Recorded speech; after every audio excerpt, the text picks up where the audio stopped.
Friends, welcome back to YouTube channel ಗೃಹ ಸಂಗಾತಿಗೆ.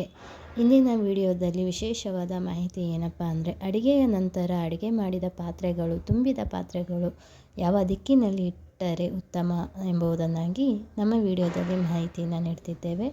ಆದಷ್ಟು ಬೇಗ ವಿಡಿಯೋನ ಪೂರ್ತಿಯಾಗಿ ಕೇಳಿಸ್ಕೊಳ್ಳಿ ಹಾಗೂ ನೋಡಿ, ಲೈಕ್ ಮಾಡಿ, ಶೇರ್ ಮಾಡಿ, ಕಮೆಂಟ್ ಮಾಡಿ ಅಂತ ಹೇಳ್ತಾ ಇದ್ದೀನಿ.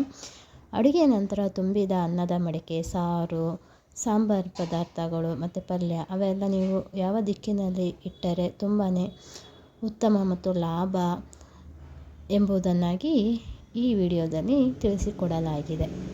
ಬನ್ನಿ, ಅಡುಗೆಯ ನಂತರ ಆಹಾರವನ್ನು ಯಾವ ದಿಕ್ಕಿಗೆ ಇರಿಸಬೇಕು ಎಂಬುದರ ಕುರಿತು ಈ ವಿಡಿಯೋ ನಿಮ್ಮೊಂದಿಗೆ. ಆದಷ್ಟು ಬೇಗ ವಿಡಿಯೋನ ಪೂರ್ತಿಯಾಗಿ ಕೇಳಿಸ್ಕೊಳ್ಳಿ. ಅಡುಗೆಯು ಕೇವಲ ಶಕ್ತಿಯ ಮೂಲವಲ್ಲ, ಜೀವ ಆಧಾರವೂ ಆಗಿದೆ. ಅನ್ನವನ್ನು ಪರಬ್ರಹ್ಮ ಸ್ವರೂಪ ಎಂದು ಪರಿಗಣಿಸಲಾಗುತ್ತದೆ. ಅಡುಗೆ ಮಾಡುವಾಗ ಪೂರ್ವ ದಿಕ್ಕಿಗೆ ಮುಖ ಮಾಡಬೇಕು. ಅಡುಗೆಯ ಮನೆಯ ಆಗ್ನೇಯ ಅಥವಾ ವಾಯುವ್ಯದಲ್ಲಿ ಇರಬಹುದು, ಆದರೆ ಯಾವಾಗಲೂ ಪೂರ್ವ ದಿಕ್ಕಿಗೆ ತಿರುಗಿ ಅಡುಗೆ ಮಾಡುವುದು ಉತ್ತಮ. ಅಡುಗೆ ಮುಗಿದ ನಂತರ ಆಹಾರ ತುಂಬಿದ ಪಾತ್ರೆಗಳು ಇಳಿಸಲು ಸರಿಯಾದ ದಿಕ್ಕನ್ನು ಆಯ್ಕೆ ಮಾಡುವುದು ಮುಖ್ಯ. ಶಾಸ್ತ್ರಗಳಲ್ಲಿ ಪ್ರಕಾರ ಆಹಾರವನ್ನು ಉತ್ತರ ದಿಕ್ಕಿಗೆ ಅಥವಾ ಎಡಭಾಗಕ್ಕೆ ಇಳಿಸುವುದು ಅತ್ಯಂತ ಶುಭಕರ ಎಂದು ಪರಿಗಣಿಸಲಾಗಿದೆ. ಉತ್ತರ ದಿಕ್ಕು ಕುಬೇರನ ಅಧಿಪತಿಯಲ್ಲಿದ್ದು, ಇದು ಸಂತೃಪ್ತಿ, ಆರ್ಥಿಕ ಶಕ್ತಿ ಮತ್ತು ಸಮೃದ್ಧಿಯನ್ನು ನೀಡುತ್ತದೆ. ಈ ದಿಕ್ಕಿನಲ್ಲಿ ಆಹಾರ ಪದಾರ್ಥಗಳನ್ನು ಇಳಿಸಿದರೆ ತುಂಬಾ ಒಳ್ಳೆಯದಾಗುತ್ತೆಂಬುದು ಶಾಸ್ತ್ರದಲ್ಲಿದೆ.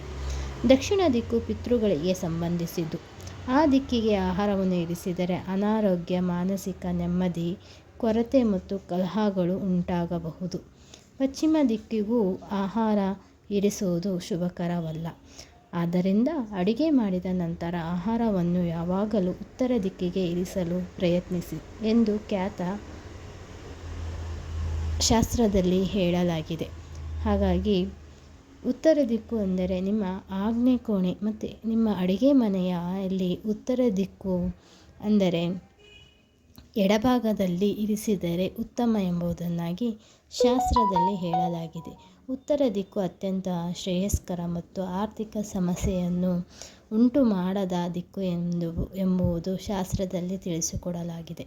ಈ ದಿಕ್ಕಿನಲ್ಲಿ ಆಹಾರ ತಯಾರಿಸಿದ ಪಾತ್ರೆಗಳು ಇರಿಸಿದರೆ ಸಾಕ್ಷಾತ್ ಅನ್ನಪೂರ್ಣೇಶ್ವರಿಯೇ ಸ್ವತಃ ಅಲ್ಲಿ ನೆಲೆಸುತ್ತಾಳೆ ಎಂಬುದು ಶಾಸ್ತ್ರದಲ್ಲಿ ಉಲ್ಲೇಖವಾಗಿದೆ.